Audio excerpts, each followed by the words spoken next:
warahmatullahi wabarakatuh. Waalaikumsalam warahmatullahi wabarakatuh. Alhamdulillah wassalatu wassalamu ala sayyidina Rasulillah sayyidina wa maulana Muhammad ibn Abdullah wa ala alihi wa sahbihi wa mawala. La hawla wa la quwwata illa billah, amma ba'du. Bapak-bapak, ibu-ibu, saudara-saudara kaum muslimin rahimakumullah.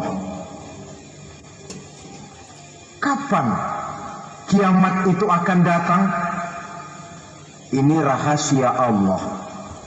Jangankan kita yang orang awam, baginda Nabi sendiri tidak diberitahu oleh Allah kapan kiamat itu akan terjadi. Tetapi sungguh pun demikian, banyak hadis-hadis yang menjelaskan ciri atau tanda-tanda datangnya kiamat. Nah, kalau sudah bicara soal tanda kiamat itu ada dua. Pertama yang disebut alamatus sughra, tanda-tanda kecil. Ini waktunya masih ada tenggang. Ada yang dinamakan alamatul kubra, tanda-tanda besar. Artinya kiamat sudah diambang pintu. Apa tanda-tanda kecil dari datangnya hari kiamat itu? Misalnya kata Nabi, apabila ilmu sudah diangkat oleh Allah. Artinya apabila ulama sudah banyak wafat, minat orang belajar agama berkurang, lalu kebodohan nampak merajalela di mana-mana, zina dikerjakan secara terbuka, minuman-minuman keras jadi kebanggaan, itu termasuk di antara tanda-tanda kecil terjadinya hari kiamat. Apalagi misalnya iza waladatil ammatu rabbataha, apabila budak sudah melahirkan tuan. Apa maksudnya? Ada yang mentafsirkan apabila anak sudah bisa membudaki orang tuanya. Orang tua yang melahirkan dia, yang membesarkan dia, demi setelah si anak besar jadi orang berpangkat, bertitel, berharta, berkedudukan. Jadilah orang tua itu budaknya. Sehingga sering dibilang kalau orang tua kaya, anak jadi raja. Tapi kalau anak yang kaya, orang tua sering jadi budak. Apalagi munculnya fitnah yang bergelombang, timbul perang antara dua bangsa yang besar, waktu berjalan terasa sangat pendek sekali. Itu merupakan tanda di antara tanda-tanda kiamat. Termasuk di dalamnya sulit membedakan mana laki, mana perempuan. Kan kalau tanda-tanda kayak begini sekarang sudah banyak kita lihat kan. Ulama banyak wafat, penggantinya sulit. Zina dikerjakan berterang-terangan, minuman keras jadi kebanggaan, banyak anak membudaki orang tuanya, sulit membedakan mana laki mana perempuan. Kadang-kadang dari belakang kita lihat perempuan benar, begitu kita colek nengok jenggotan.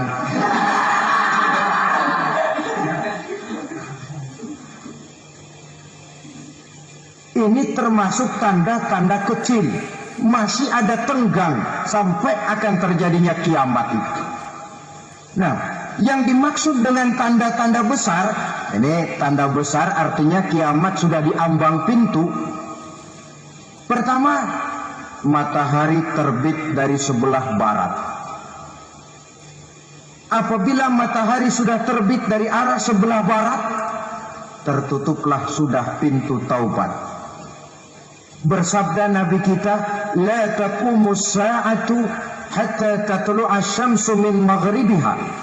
Tidak akan datang hari kiamat sampai matahari terbit dari arah sebelah barat. Fa iza tala'at, manakala matahari telah terbit dari arah sebelah barat, wa ra'ahan nasu, manusia banyak menyaksikan itu, amanu ajma'un, mereka pun lalu beriman. yang tadinya kafir, yang tadinya ingkar, yang tadinya membangkang, setelah melihat matahari terbit dari sebelah barat, buru-buru beriman, berlomba-lomba mengucap 2 kalimat syahadat. Tapi apa yang terjadi? Kata Nabi, wadzalika hina la yanfa'u nafsan imanuha lam takun amanat min qabl. Hari itu adalah hari yang iman sudah tidak berguna lagi bagi seseorang apabila sebelumnya memang dia tidak pernah beriman. Au kasabat fi imaniha khaira, atau beriman tetapi tidak pernah melakukan kebajikan di dalam keimanannya itu. Hari yang sudah kasib, hari yang sudah terlambat, beriman tidak akan ada gunanya lagi. Ini pelajaran buat kita.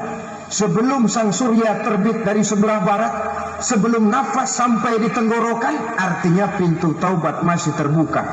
Kalau 2 hal itu sudah terwujud, nafas sudah sampai di kerongkongan atau matahari sudah terbit dari arah sebelah barat, tertutuplah sudah pintu taubat. Tak ada lagi gunanya pangkat, jabatan, harta, bahkan beriman pun dalam suasana macam itu too late, kata orang Kulon. Sudah terlambat. Matahari terbit dari arah sebelah barat. Itu tanda besar, artinya kiamat sudah di ambang pintu. Lalu apalagi tanda besar? Munculnya Dajjal. Dajjal artinya pendusta-pendusta yang menyesatkan manusia. Ada 2 macam Dajjal, saudara. Ada Dajjal kecil, ini Dajjal kelas teri. Kalau ini sejak zaman Rasulullah sudah ada itu. Tiap zaman ada. Di zaman Rasulullah misalnya ada yang bernama Aswad al-Unsi dari Yaman. Ada yang namanya Musailamah al-Kazzab dari Yamamah. Ada yang namanya Ibnu Sayyad dari Madinah.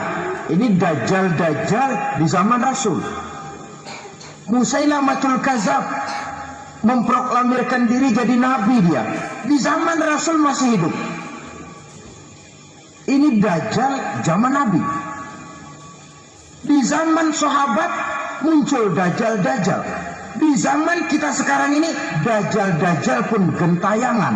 Dajjal-Dajjal kelas teri. Kerjanya mendustakan manusia, menyesatkan manusia, memalingkan manusia dari jalan yang benar dan diridhoi oleh Allah Subhanahu wa taala.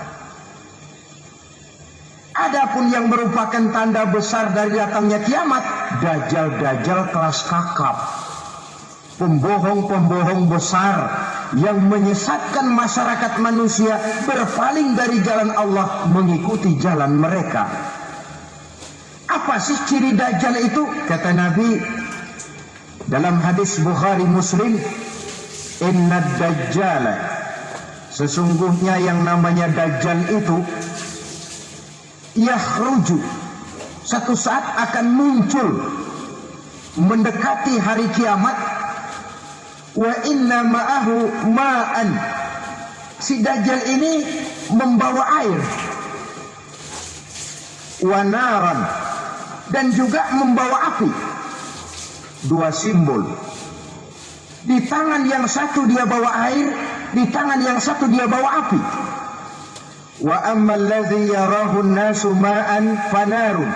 Adapun yang orang banyak lihat air, hakikatnya adalah api. Yang dilihat api, hakikatnya adalah air. Oleh sebab itu, kalau api yang ditawarkan, ambillah air. Kalau air yang ditawarkan, pilihlah api. Maksudnya apa ini? Ini bahasa simbol, saudara-saudara. Dajjal bicaranya seolah-olah untuk kepentingan manusia. Menawarkan surga. Surga yang dia tawarkan hakikatnya neraka. Hai manusia, kalau kau mau bahagia, jangan dekat-dekat dengan agama.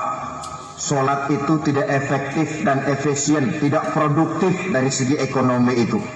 Menghadiri majelis taklim cuma buang-buang waktu. Tahajud, tasbih, tahlil, baca Quran, apa itu? Pekerjaan mubazir saja. Hidup ini cuma sekali, masa yang cuma sekali, manfaatkan dengan sebaik-baiknya.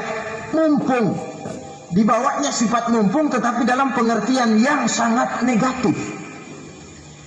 Bicaranya seolah-olah untuk kepentingan manusia, tetapi sebenarnya menjerumuskan manusia. Menawarkan air, tapi sebenarnya api.